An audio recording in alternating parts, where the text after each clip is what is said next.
अब देखो यार, ये बात तो हर किसी को मालूम है कि 1 जनवरी को शिंसुके नाकामुरा WWE के बाहर पहली बार प्रो रेसलिंग नोवा पर उनका मैच रेसल करेंगे। बट गाइस, यहीं नाकामुरा के इस मैच के कैंसिल करने को लेकर टोनी खान का काफी बड़ा बयान आ चुका है। AEW के बैक स्टेज पर CM पंक के यंग रेसलर्स के साथ बिहेवियर को लेकर ब्रॉक एडर्सन ने काफी बड़ा खुलासा कर दिया है।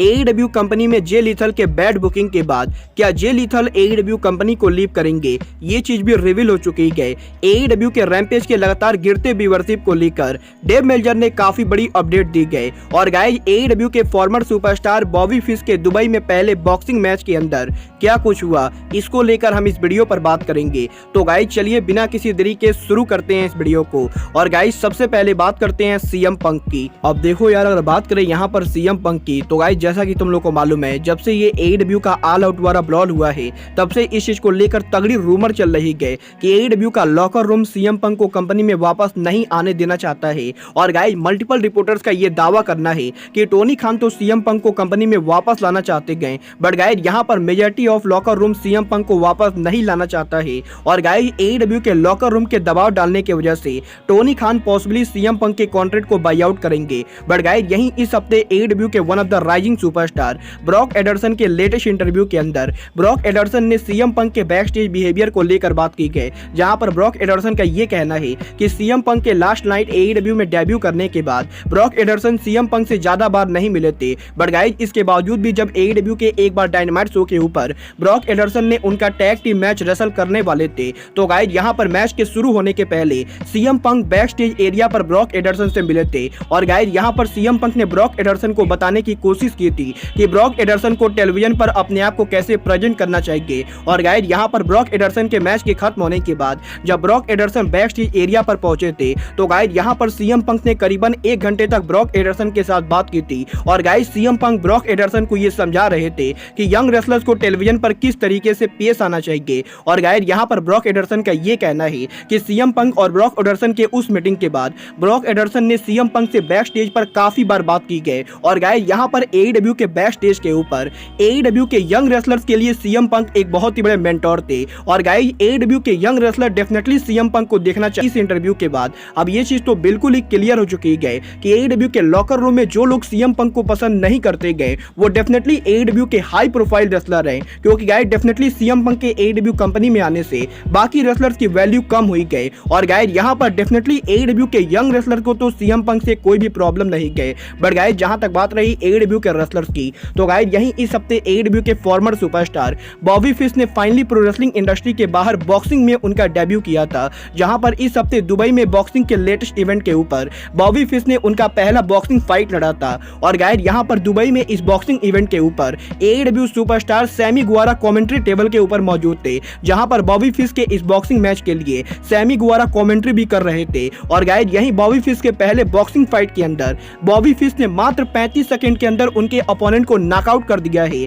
और गाइस, यहां पर बॉबी फिश के पहले बॉक्सिंग मैच के अंदर ही बॉबी फिश ने 1 मिनट के अंदर उनके फाइट को जीत लिया है। वेल गाइस, देखना बहुत ही दिलचस्प होगा कि बॉबी फिश के पहले बॉक्सिंग फाइट में इतने शानदार विक्ट्री के बाद बॉबी फिश का अगला बॉक्सिंग फाइट कब और कैसे होता है। बट गाइस, चलिए अब आगे बढ़ते हैं और बात करते हैं AEW सुपरस्टार जे लीथल की। वेल गाइस, बात करें यहाँ पर जे लीथल की, तो गाइस जैसा कि आप लोग को मालूम होगा, जे लीथल के AEW कंपनी को ज्वाइन करने के बाद टोनी खान जे लीथल को कुछ बढ़िया बुकिंग नहीं दे रहे गए। और गाइस, इसीलिए काफी सारे रेसलिंग फैन और रेसलिंग लेजेंड AEW कंपनी को जे लीथल के बुकिंग की वजह से क्रिटिसाइज करते गए। बट गाइस, यहीं इस हफ्ते जे लीथल के लेटेस्ट इंटरव्यू के अंदर जे लीथल ने AEW कंपनी में उनके फ्यूचर को लेकर बात की गई, जहां पर जे लीथल के लेटेस्ट इंटरव्यू के अंदर जे लीथल ने इस चीज को कंफर्म कर दिया है कि जे लीथल को AEW के बुकिंग से कोई भी प्रॉब्लम नहीं गए। और गाइस, टोनी खान ने जे लीथल को जो इतना बड़ा प्लेटफॉर्म दिया है, जे लीथल उसके लिए टोनी खान का थैंक यू करना चाहेंगे। और गाइस, यहाँ पर जे लीथल ने ये कह दिया है कि जे लीथल के अब रेसलिंग उन सभी सालों के लिए जे लीथल AEW कंपनी पर काम करना चाहेंगे।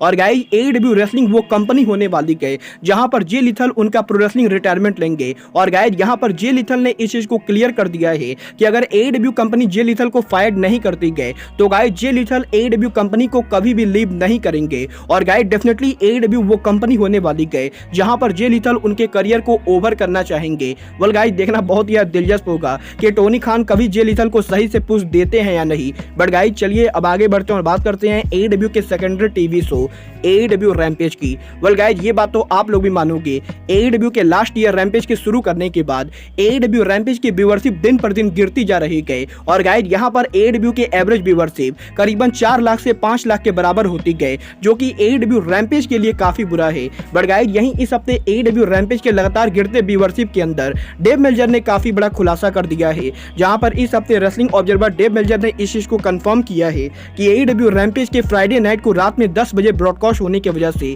काफी सारे लोग रात को AEW का रैम्पेज शो नहीं देखते गए। और गाइस क्योंकि यहाँ पर USA के अंदर लेट नाइट को फ्राइडे नाइट को लोग काफी ज्यादा बिजी रहते गए, इसीलिए रात में जब 10 बजे AEW का रैम्पेज आता है तो गाइस लोग AEW के रैम्पेज को नहीं देखते गए। बट गाइस यहीं अब डेव मेल्जर ने इस चीज को कंफर्म किया है कि फ्राइडे नाइट को तो ज्यादा लोग AEW के रैम्पेज को नहीं देखते गए। बट गाइस यहीं अगले दिन जब सैटरडे सुबह मॉर्निंग को AEW उनके शो को दोबारा TNT नेटवर्क पर रिपीट करती गए, तो गाइस यहाँ पर सैटरडे मॉर्निंग को जो AEW का रिपीट रैम्पेज आता है उसकी व्यूअरशिप दिन पर दिन बढ़ती जा रही है। और गाइस यहाँ पर डेव मेल्जर ने कंफर्म किया है कि लास्ट ईयर AEW रैम्पेज के शुरू होने के बाद पिछले 1 साल के अंदर सैटरडे मॉर्निंग पर जो रिपीट रैम्पेज आता है उसकी व्यूअरशिप करीबन 55% इंक्रीज हो चुकी है। और गाइस यहाँ पर इसका मतलब ये है कि जो लोग AEW के रैम्पेज को रात में देखते गए उसके मुकाबले ज्यादा लोग सैटरडे मॉर्निंग को AEW रैम्पेज का रिपीट देखते गए। और गाइस यहाँ पर अब मेल्जर के इस रिपोर्ट के बाद ये चीज तो बिल्कुल ही क्लियर हो चुकी है कि AEW के रैम्पेज के लेट नाइट ब्रॉडकास्ट होने की वजह से रैम्पेज की व्यूअरशिप लगातार गिर रही है, क्योंकि गाइस यहाँ पर AEW रैम्पेज के रिपीट शो को करीबन 55% ज्यादा लोग देखते गए, तो गाइस वहीं AEW डायनामाइट के रिपीट शो को मात्र 18% लोग देखते गए। और गाइस इस चीज से ये बिल्कुल ही क्लियर है कि रैम्पेज को उनके टाइम स्लॉट को चेंज करना चाहिए, तभी रैम्पेज की व्यूअरशिप बढ़ेगी। वेल गाइस आप लोग मेल्जर से एग्री करते हो या नहीं, आप लोग मुझे कमेंट करके बताइए। बट गाइस चलिए अब आगे बढ़ते हैं और बात करते हैं शिंसुके नाकामुरा के नोआ में रिटर्न मैच की। वेल गाइस जैसा कि मैंने आप लोगों को ऑलरेडी बताया है, WWE सुपरस्टार शिंसुके नाकामुरा के WWE को ज्वाइन करने के बाद करीबन 6 साल में पहली बार वो WWE के बाहर प्रो रेसलिंग नोआ पर उनका रिटर्न करके द ग्रेट मुटा को 1 जनवरी को फेस करेंगे। और गाइस यहाँ पर 1 जनवरी 2023 को प्रो रेसलिंग नोआ के योकोहामा इवेंट के ऊपर हमें शिंसुके नाकामुरा वर्सेस ग्रेट मुटा का आखिरी मैच देखने को मिलेगा। और गाइस यहाँ पर नोआ और WWE के बीच में ये एग्रीमेंट हुई है कि शिंसुके नाकामुरा एक मैच लड़ने के लिए प्रो रेसलिंग नोआ पर आ सकती है। बट गाइस यही नाकामुरा के इस मैच के अंदर टोनी खान की क्या इन्वॉल्वमेंट है, इसको लेकर बहुत ही बड़ा खुलासा हो चुका है।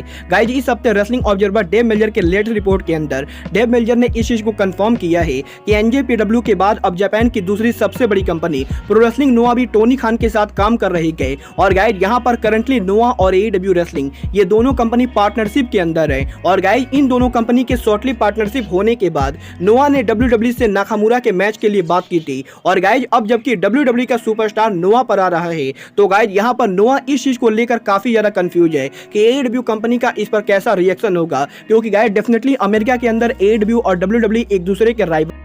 और गाइज इसीलिए प्रो रेसलिंग नोआ पर शिंसुके नाकामुरा के रिटर्न मैच को अनाउंस करने से पहले प्रो रेसलिंग नोआ ने AEW के प्रेसिडेंट टोनी खान को कॉल किया था। और गाइज यहाँ पर नोआ टोनी खान से ये कंफर्म करना चाहती थी कि शिंसुके नाकामुरा के नोआ में रिटर्न होने की वजह से टोनी खान की कंपनी और नोआ के पार्टनरशिप पर तो कोई असर नहीं पड़ेगा। और गाइज यहाँ पर अब टोनी खान ने भी इस स्टोरी को कंफर्म किया है कि शिंसुके नाकामुरा के नोआ में रिटर्न मैच को अनाउंस करने से पहले प्रो रेसलिंग नोआ का टोनी खान को कॉल आया था। और गाइज यहाँ पर नोआ टोनी खान से ये जानना चाहती थी कि शिंसुके नाकामुरा के नोआ में आने की वजह से AEW कंपनी को इससे बुरा तो नहीं लगेगा, जिसके बाद कि टोनी खान ने नोआ को ये क्लियर कर दिया है कि टोनी खान को शिंसुके नाकामुरा के नोआ में अपीयर होने से कोई भी प्रॉब्लम नहीं है। और गाइस यहाँ पर टोनी खान ने इस स्टोरी को कंफर्म किया है कि अगर टोनी खान इस मैच के लिए मना कर देते तो गाइस प्रो रेसलिंग नोआ AEW के साथ उनके पार्टनरशिप को बचाने के लिए शिंसुके नाकामुरा का नोआ में रिटर्न नहीं कराती। बट गाइस क्योंकि यहाँ पर टोनी खान को नाकामुरा से कोई भी प्रॉब्लम नहीं है, तो गाइस इसीलिए टोनी खान ने प्रो रेसलिंग नोआ को ग्रीन लाइट दे दी गई।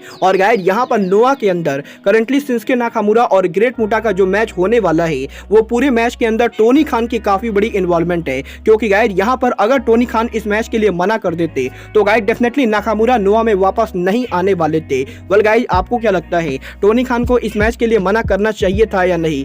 आप लोग मुझे कमेंट करके बताइए। बट गाइस अब आज के इस वीडियो में बस इतना ही। मैं मिलता हूँ आपसे अपने अगले वीडियो में। बट गाइस तब